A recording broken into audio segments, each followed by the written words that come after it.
40 нови вработувања во градинките во југоистокот најави Министерството за труд и социјална политика. Оттаму вчера објавија дека обезбедиле согласност за трансформација на работен однос на вработени од определено на неопределено време, како и дополнително за нови вработувања.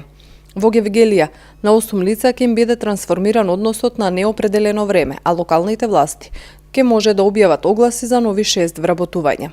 Во Дојран на 2 лица ќе им биде трансформиран работниот однос, а 2 ќе добијат шанса за вработување.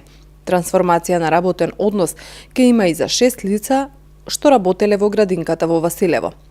Дополнително, локалните власти во Радовиш, Василево, Богданци и Ново село имаат обезбедено согласност за нови вработувања, и тоа 6 во Радовиш, по 1 во Василево и Богданци, 3 во Ново село и 5 во Валандово.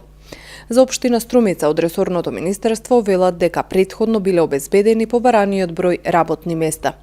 Министерството за труд и социјална политика вчера објави дека обезбедиле согласност од Министерството за финансии за вработување на неопределено време на 226 работни места во јавните установи за деца, детски градинки, за трајно испразнети работни места, а кои тековно биле пополнувани со вработувања на определено време. Во писменото соопштение стоеше дека со овој чекор Министерството ја прекинува, како што велат, долгогодишната состојба на несигурност и неизвестност кај вработените во градинките, но и кај децата и родителите.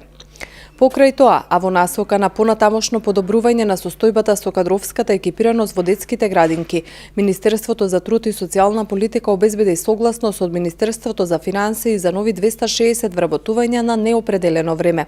За таа цел обезбедени се дополнителни средства од буџетот за 2018 година во износ од 70 милиони денари, се вели во соопштението. Според анализите на Министерството, постои недостаток на кадар во градинките од околу 2000 лица.